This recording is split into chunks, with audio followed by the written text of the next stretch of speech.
इश्क कहीं भी हो सकता है और किसी से भी हो सकता है। इश्क रंग, जाति पाति, पैसा, पावर ये सब नहीं देखता, बशर्ते आप अपना इश्क इन्हीं सब के बेसिस पर नहीं ढूंढ रहे हैं तो। नहीं तो फिर इंसान तो इंसान है। वैसे भी मनचाही ख्वाहिश पूरी हो तो किसे ही बुरा लगेगा। अपने इश्क के मुकम्मल होने की ख्वाहिश तो हर कोई करता है, लेकिन कुछ ही किस्मत वाले होते हैं जिनका इश्क पूरा होता है। लेकिन जिनका इश्क अधूरा रह जाता है, मैं उनसे यही कहना चाहूंगा कि दिल टूटने पर भी दिल छोटा नहीं करना चाहिए, बल्कि इश्क की एक शमा जली रहनी देनी चाहिए। परवाना क्या पता कहां से खिंचा चलाए। नमस्कार, मैं लव गुरु एक बार फिर हाजिर हूं आपके सामने, लेकर आपका अपना नमक इश्क का, जिसमें एक बार फिर हम सुनेंगे किसी के इश्क की परेशानियों को और मैं कोशिश करूंगा उसे सुलझाने की। तो आइए चलते हैं हमारे आज के कॉलर के पास। हेलो जी, नमस्कार, मैं लव गुरु बात कर रहा हूं। हेलो लव गुरु। हाँ, कैसे हैं आप? I am good, thanks. आप कैसे हैं? मैं भी अच्छा हूँ लव गुरु। और क्या हो रहा है? ये तो आप मुझे बताइए कि क्या हो रहा है। कुछ खास नहीं लव गुरु, बस ऐसे ही। देखिए, आप जो भी हैं मैं आपको नहीं जानता, लेकिन आपकी बातों से ऐसा लग रहा है कि आपको कोई कोई ऐसी प्रॉब्लम है जिसे बताने में आप हिचकिचा रहे हैं। जी वो अगर आपने मेरा शो पहले सुना है तो आपने मुझे अक्सर यही कहते सुना होगा कि मैं अपने शो पर ऐसे लोगों की प्रॉब्लम्स सॉल्व करता हूं जो अपनी प्रॉब्लम्स और लोगों को बता नहीं पाते हैं, शेयर नहीं कर पाते हैं। तो आप भी बिना किसी डर से मुझे अपनी प्रॉब्लम बता सकते हैं। इनफैक्ट अगर आप चाहते हैं तो आपको अपना नाम, अपनी आइडेंटिटी बताने की भी जरूरत नहीं है। थैंक्स लव गुरु। मैं अब शायद आपको अपनी प्रॉब्लम बता सकता हूँ, क्योंकि अभी तक समझ नहीं पा रहा था कि कैसे बताऊं। बिना डरे खुलकर बताओ। जी लव गुरु, मैं एक लड़की से प्यार करने लगा हूं। मतलब बहुत ज्यादा प्यार करने लगा हूं। हाँ, तो फिर इसमें प्रॉब्लम कहां पर आ रही है? लव गुरु, वो मैं मैं जिस लड़की से प्यार करता हूं वो एक कॉल गर्ल है और मुझे उसी से प्यार हो गया है। आपकी उम्र क्या है? जी जी 22 साल। 22 साल। और आप करते क्या हैं? इंजीनियरिंग की पढ़ाई कर रहा हूं। पढ़ाई कर रहे हैं। माफ कीजिएगा, मैं ऐसा तो कोई नहीं होता आपको बोलने वाला कि आप अपनी पर्सनल लाइफ में क्या करते हो क्या नहीं। लेकिन क्या आपके पेरेंट्स को ये बात मालूम है कि आप कॉल गर्ल्स के पास जाते हैं? जी जी नहीं, मैं नहीं जाता था। लेकिन क्या? 2 महीने पहले मेरे दोस्तों ने मेरी बर्थडे पार्टी अरेंज करी थी और उन लोगों ने इस कॉल गर्ल को उस पार्टी में बुलाया था। मैं पहली बार उससे वहीं मिला और उस पहली मुलाकात में ही उसकी ओर अट्रैक्ट हो गया था। फिर उसके बाद? उसके बाद उसके बाद मैं उससे कई बार मिल चुका हूं। कहाँ मिलते थे आप उससे? कहीं भी मिल लेते थे, कभी किसी कैफे में, कभी क्लब में, किसी होटल में। और हम दोनों ने कभी ऐसा वैसा कुछ गलत नहीं किया साथ में, बस बातें करी, अच्छा वक्त बिताया। एक मिनट, आप जब भी उससे मिले, चाहे जहां भी मिले हों, क्या उसने आपसे मिलने के रुपए लिए? हाँ, शुरू शुरू में वो पैसे लेती थी, लेकिन फिर उसे भी मुझसे मिलना अच्छा लगने लगा था, तो हम लोग रेगुलर बेसिस पे मिलने लगे। हम दोनों ही काफी अच्छे दोस्त बन चुके हैं। इनफैक्ट उसको मेरी कंपनी बहुत अच्छी लगती है। और क्या क्या करते हैं आप साथ में, अगर आपको बताने में कोई प्रॉब्लम ना हो? हम पार्टी करते हैं, शॉपिंग करते हैं। अभी हाल ही में हम दोनों हिल स्टेशन भी घूमने गए थे। वहां हम साथ में घूमे फिरे। वहां हमने बहुत अच्छा टाइम स्पेंड किया। तब से मैं उसे और प्यार करने लगा हूं। लेकिन मुझे समझ नहीं आ रहा है कि मैं अपने पेरेंट्स को उसके बारे। होल्ड ऑन, रुक जा मेरे भाई, अभी इतनी ऊंची छलांग मत लगा। तो आपने साथ में पार्टी करी, शॉपिंग करी, घूमने गए, तो इस सब का एक्सपेंस आपने ही किया?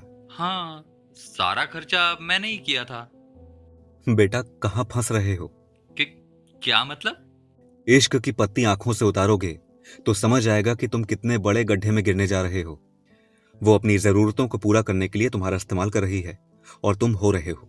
ये आप क्या कह रहे हैं? बिल्कुल ठीक कह रहा हूं। उसे आपके साथ टाइम स्पेंड करना कुछ अच्छा नहीं लगता है, बल्कि उसको आपके पैसे पर ऐश करना अच्छा लगता है।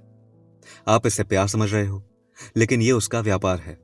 उसको तो आपके जैसा नादान बकरा मिल गया जिसे वो धीरे धीरे काट रही है और आप इसे प्यार समझ रहे हैं। ऐसा बिल्कुल नहीं है लव गुरु। वो भी मुझसे बहुत प्यार करती है। उसने बोला है मुझसे। उसने तो ये भी बोला होगा कि वो मजबूरी में ये सब काम करती है। उसको कॉल गर्ल का पेशा बिल्कुल अच्छा नहीं लगता और वो इससे निकलना चाहती है, लेकिन चाह कर भी निकल नहीं पा रही है। क्यों?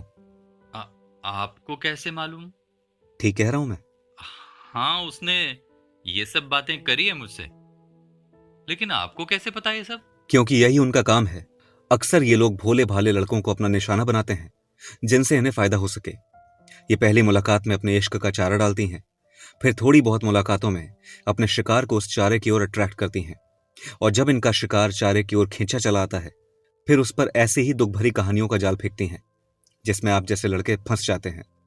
फिर धीरे धीरे वो अपने शिकार को तब तक नोचती हैं जब तक शिकार या तो कंगाल ना हो जाए या फिर उनको कोई और शिकार ना मिल जाए। वैसे आपके पास खर्च करने को इतने रुपए आ कहां से रहे थे? वो मम्मी के अकाउंट से निकाले थे। शाबाश। अपने ही घर में चोरी करके अच्छा तो बहुत लगा होगा आपको। यह आपकी दूसरी गलती है। अच्छा हुआ आपने मुझे फोन किया। अगर कहीं आप ये बात लेकर अपने पेरेंट्स के पास चले गए होते तो ट्रस्ट मी ऑन दिस, अच्छी खासी धुलाई हो जाती आपकी। लेकिन मैं उससे प्यार करता हूं। बरखुरदार, इसे प्यार नहीं बेवकूफी कहते हैं। देखो, एक बात मैं बहुत प्यार से समझाता हूं। ये तुम्हारी पढ़ाई लिखाई करने की उम्र है। अभी तो आपको अपना करियर बनाना है। अभी तो आपकी असली जिंदगी शुरू होगी। ठीक है, ये मौज मस्ती करने की उम्र है, समझता हूं, लेकिन आपको भी समझना चाहिए कि आपके पेरेंट्स जो आप पर भरोसा करके आपको पढ़ा लिखा रहे हैं, जब उन्हें यह सब पता चलेगा तो उन्हें कैसा लगेगा? वो तो अपने आप को ठगा हुआ महसूस करेंगे ना। लव गुरु, ये भी तो हो सकता है कि उसने अपने बारे में जो कहा वो सच हो सकता है। अच्छा, मुझे एक बात बताओ, क्या उसे मालूम है कि आप कॉलेज स्टूडेंट हैं? हाँ, मैंने उसे अपने बारे में सब बताया है। उसने कभी पूछा नहीं कि कॉलेज स्टूडेंट होते हुए आप जो इतना खर्चा कर रहे हैं उसके लिए पैसे कहां से आ रहे हैं? जी नहीं, कभी नहीं पूछा। तो माय डियर बेटा जी, आप इसी से समझ जाइए कि वो आपसे कोई प्यार नहीं करती।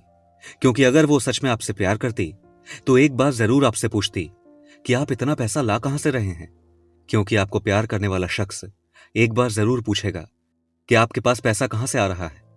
लेकिन जो आपका इस्तेमाल अपने फायदे के लिए कर रहा हो वो ये सवाल कभी नहीं पूछेगा, क्योंकि उसको सिर्फ अपना फायदा निकालना है जो वो कर रही है।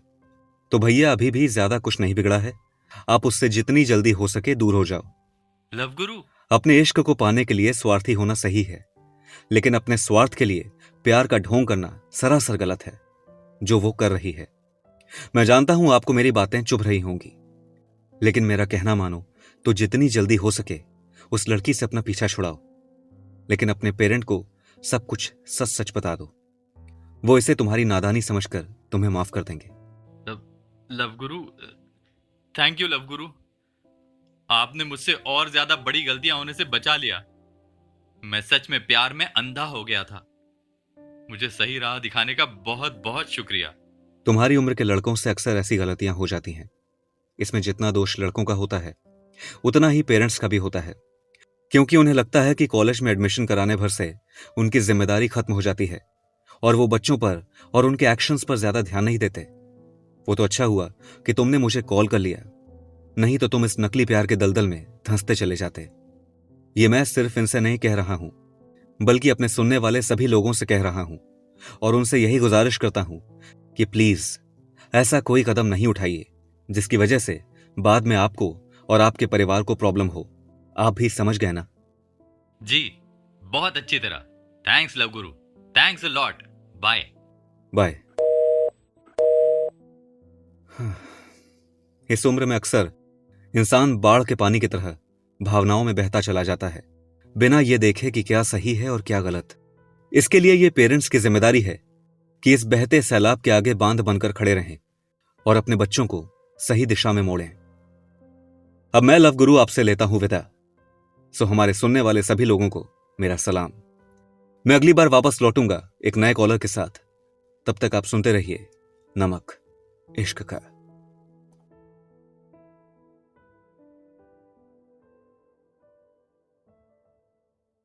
इमली, खट्टी मीठी बातें।